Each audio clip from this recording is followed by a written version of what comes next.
Hi, I'm Charles, And Angela, and we want to share a little bit from our lives. and hope that our experiences may benefit you. So, let's go.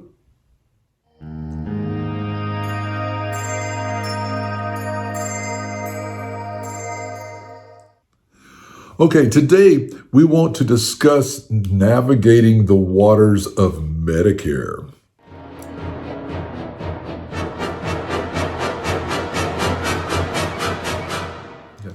Disclaimer: there are many different ways to provide coverage for your medical needs in retirement. This video is a result of our research and what we found and the choices we ultimately made based on our choices of what we want to do in retirement and the options available. Okay. Number one, enrollment in Medicare is time sensitive. So you have three options basically. Option number one is this. You have a 7-month window, 3 months ahead of the month you turn 65 and 3 months after the month you turn 65. If you enroll in this window, you do not have to qualify for coverage. Failure to do so may not only mean that you don't qualify for certain coverage, but may also incur a monthly penalty, which you would pay as long as you're on Medicare. Your option number two is a special enrollment following coverage under an employer's insurance plan. So you can qualify without penalty during this special enrollment period, and it's only available again for a limited time. The primary purpose of this period is for people who have been covered under an employee-sponsored plan. You have an 8-month special enrollment period, which starts when you either stop working and are no longer covered under your employer's plan, or if perhaps your employer dropped their group health coverage plan. During those 8 months, then you can sign up for Medicare just as if it were in your initial enrollment plan. However, you must provide documentation. I simply took the required paper that I printed offline from the Medicare.gov site and had my HR person sign and date it.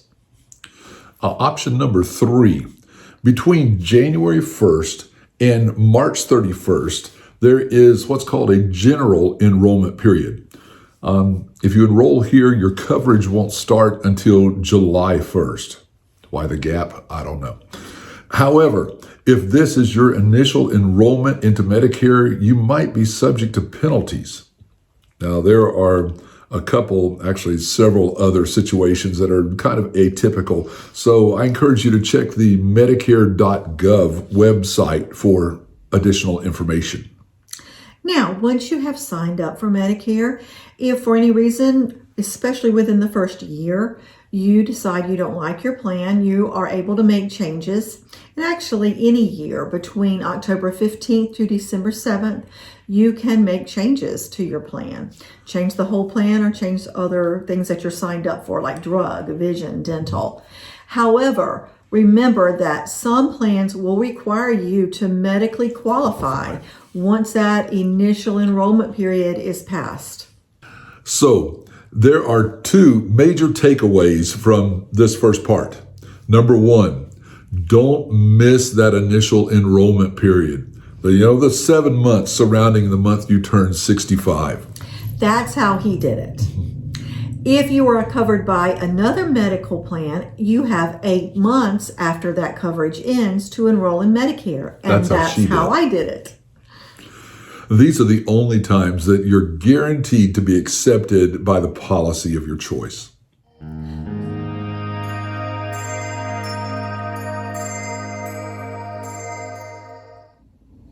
So let's talk about the different parts that make up Medicare. It's related to the alphabet. It helps you remember the different parts. Medicare Part A has to do with your hospitalization. It covers inpatient hospital, inpatient rehab, a skilled nursing facility. Don't get this confused with long-term care. This is simply a short period for rehab, usually following a hospital stay. Hospice and some home health care services. There are deductibles and co-insurance if you incur a hospital stay. Currently, the Medicare Part A deductible is $1,556 per stay. That's very important. This is not an annual deductible. So if you're in the hospital once a year, you pay $1,556. If you're in 2, 3, 4 times, you will pay that $1,556 each time, unless you have a supplement or another type plan that helps cover those deductibles, and we will get to those. Now, again, just remember that that applies to each hospital stay as follows. So your deductibles are this. For inpatient hospital stay for the first 60 days that you're in the hospital, it will be $1,556. If your stay is extended beyond that, days 61 to 90 is a co-insurance, and that is rated at $389 per day. And if it goes beyond 90 days, God help you, because I don't know how much it's going to cost. But for the skilled nursing part of it, which is the rehab stuff, the first 20 days are covered, period. Okay? Then from day 21 to 100, if you have to stay beyond that, there is a copay of $195 per day. Wow. So, Medicare Part B is our next area we want to cover. It basically is your doctor's plan. It covers doctors, outpatient emergency service, certain home health services, durable medical equipment, and other medical and health services that aren't covered under Part A. Part B is not free, but costs $170.10 per month. That is as of 2022. For extremely high earners, it's a little bit higher than that. Medicare Part B does have a deductible, but unlike Part A, this is a deductible once per year, and this deductible is $233. Also, Medicare Part B has a co-insurance of 20%. So, in summation, Medicare Part A will have no cost to you unless you incur hospital expenses. And at that time, you must meet your deductible of $1,556 for each hospital stay. Then Medicare covers the rest unless you need extended care beyond 60 days, at which time you will incur that $389 per day copay. Medicare Part B will cost most people $170.10 per month. This is as of 2022. If you're receiving a Social Security check and you set it up this way, like me, this amount is automatically deducted from your check before it's ever deposited in your bank account. But otherwise, you'll need to make payment arrangements with Medicare. Unlike Part A's deductible, which applies to each hospitalization event, the deductible for Part B is an annual deductible of $233. It only happens once per year. So those are your two basic Medicare, sometimes called original Medicare, because they've been around for years. In recent years, different private insurance companies have come up with plans to help you pay for some of the costs like copays and deductibles. One of those is a Medicare Advantage plan called Medicare Part C. These are managed care plans like an HMO or a PPO you may have had through a private insurance company at work. Medicare Advantage plans typically cover Part A and Part B, plus other medical benefits, as well as your prescription drugs. You will generally have out-of-pocket costs with Medicare Advantage plans, including premiums, co-payments and co-insurance, and deductibles. Excuse me for a minute. I need a drink. Those pork rinds are sticking. Okay, good to go. So these Advantage plans cover your Medicare Part A and B, prescription drugs, and typically other services, including dental, vision, hearing, gym memberships, and sometimes even transportation to the doctor.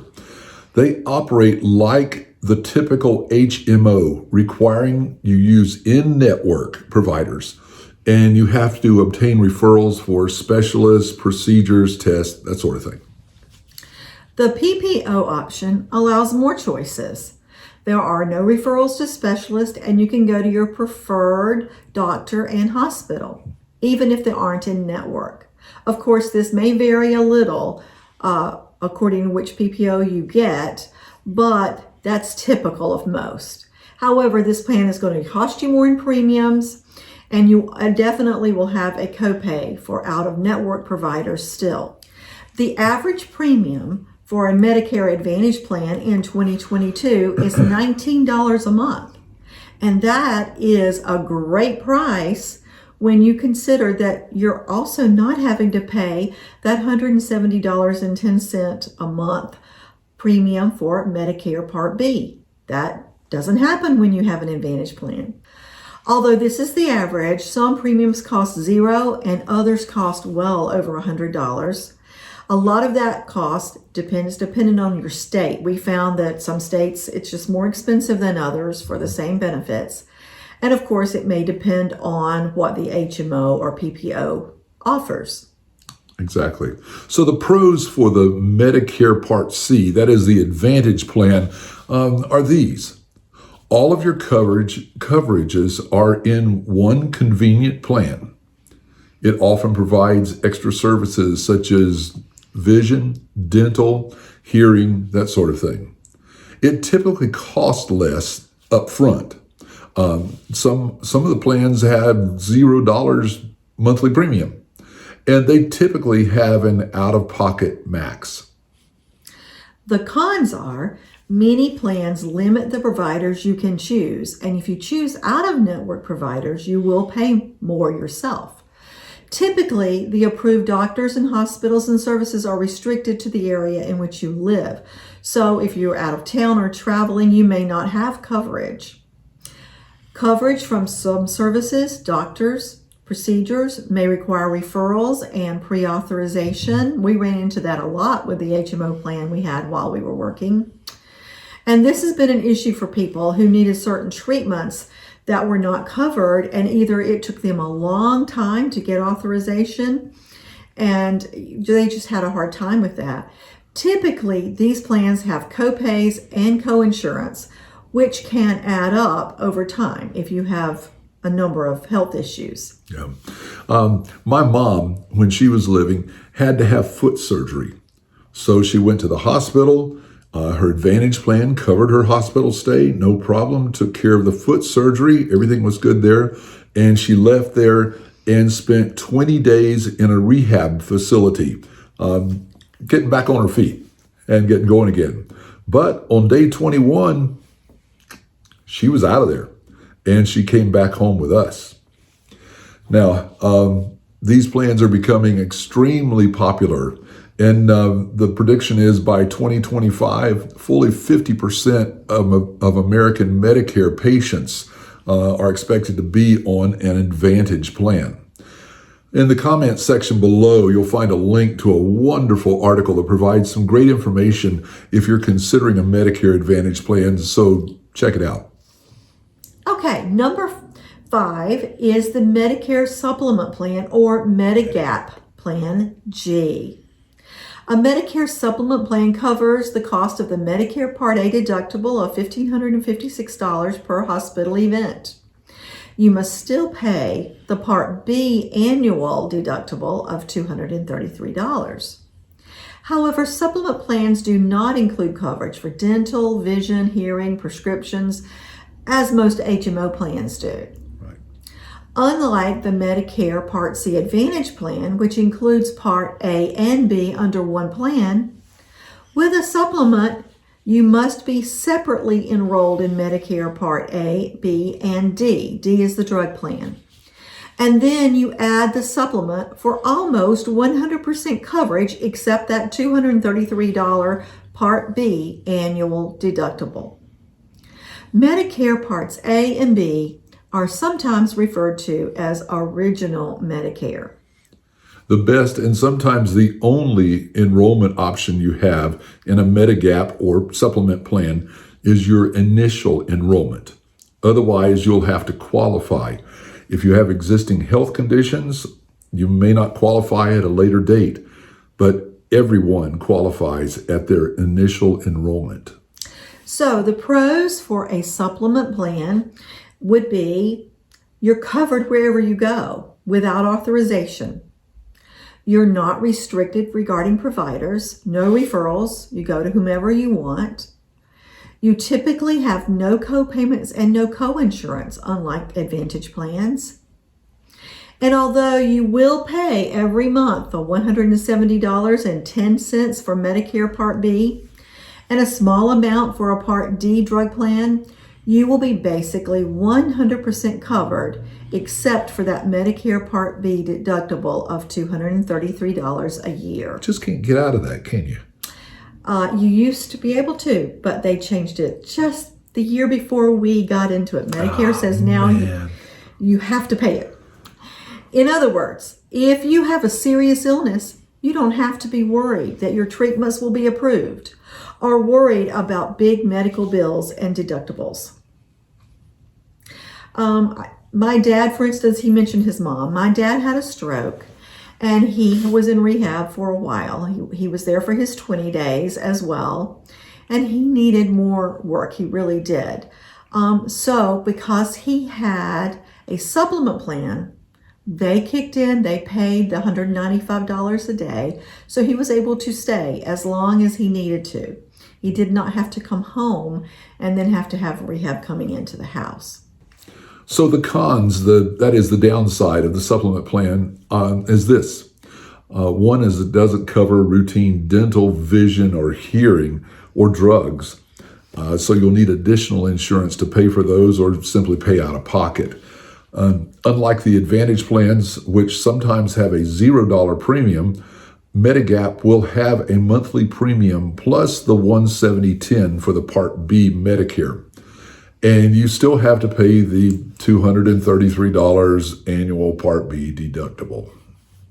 So let's talk about Medicare Part D, which makes sense. That stands for drugs. There are many different plans. You'll need to work with your insurance agent to find the plan that works best with the medication that you take. I would make sure I would go to the meeting with my insurance agent with a list of those meds so they'd be able to look them up and find the plan that works best for you. Absolutely. We have been pleased with the drug coverage that we have. We use a drug coverage called Aetna Silver Script. It's a Part D plan, and it costs us $7 a month for each of us, $7 each for each of us. The best way I know to describe this is to give you an example. I'm on 3 medications per month. When I go to Publix Pharmacy to pick up my medications, Silver Script covers 2 of them for $0, completely covered. But the third medication has a little bit of copay to it, and I was concerned about the copay. Although it wasn't extreme, I was concerned about it, and I wanted to see if I could get it cheaper. So I found this little tool online. It's called GoodRx, is what it is. You can subscribe free. There's no cost to it. It's just enroll free, but it gives you the option of using this program along with or in spite of your Part D plan. For me, I was able to use the GoodRx option for that third medication, and it cut the cost by 50%. Remember, it's important to choose your drug plan based on what medications you're using because there are big differences between plans and what they cover. Now, in this video, we won't discuss vision or dental or hearing because we chose not to get coverage at this time. There are many plans out there, so your agent can go over them with you if you want them. Since we've been on Medicare, we did have an eye exam and purchased 3 pair of glasses at the Vision Center of our local Costco. It actually was the best eye exam we've ever had. The doctor was amazing, spent time with us answering every question, showing us our x-rays, explaining everything he saw on them. We were just really, really pleased. And it cost us $600 for both exams and all 3 pair of glasses, including frames and lenses. So we were quite pleased with that. Yeah. Number 7, find a good insurance agent. Don't be afraid to talk to multiple agents about your prospective plans. The first guy that we talked to came as a recommendation from a friend. We told him what we were interested in, and he came in with a plan that he thought was best. He didn't really listen to what we thought we needed or wanted. So we sat there at the table with him for 2 hours. 2 hours, yeah. While he... I was quite upset. Yeah, while he talked on about what we didn't want. And when he finally left, we took the business card and threw it out. Anyway, the second guy I got a hold of was perfect. He was perfect. He was licensed in several states. He listened to what we wanted, a little of our retirement plans as well as our medical needs, and he suggested a policy for us that worked absolutely perfect. And we were able to take the policy with us when we moved. So, what Medicare plan did we choose? Since a large part of our early retirement plans included travel, we chose Medicare Part A and Part B with a supplement and drug plan. Now, our Medicare Part B cost us that $170.10 per month each, and our supplement plan cost $100 a month for each of us. You should be aware that the cost of a supplement plan can vary greatly from state to state. Our supplement plan costs twice as much in Florida for the exact same insurance as in South Carolina. So it will vary. You have to check that out. While our upfront costs are significantly higher than we would be paying with an Advantage plan, it allows us peace of mind when we're traveling. We know we're going to be covered. And it allows us the freedom to choose our own providers without referrals. It also means we don't have to worry about large deductibles or copays. Well, we hope this video has helped you out as you consider the very important decisions regarding healthcare. As we age, we're more than likely going to need some healthcare. And at the same time, we may not have a whole lot of money to pay for it. So our advice to you is study to understand the options in various parts of Medicare. Sit down and talk with your spouse about what retirement plans you have together, and obtain a good insurance agent that listens and will work with you. Absolutely. Although it seemed very intimidating in the beginning, once we did the research and found a good agent, it all fell into place and really has worked out quite well for us. We'll have more videos coming, and we hope you join us on our new journey. If you have questions, please write them in the comment box below. So click like, subscribe, and let's discover the possibilities that lie ahead for you.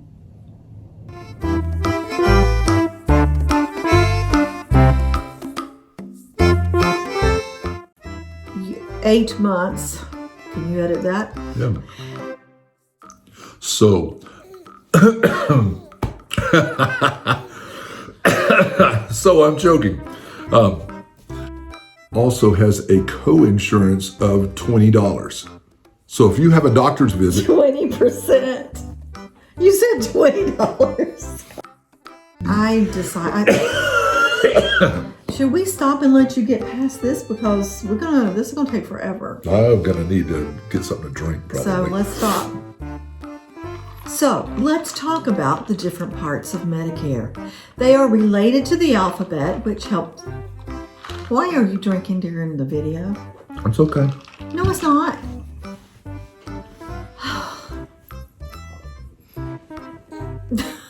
I can't take you anywhere.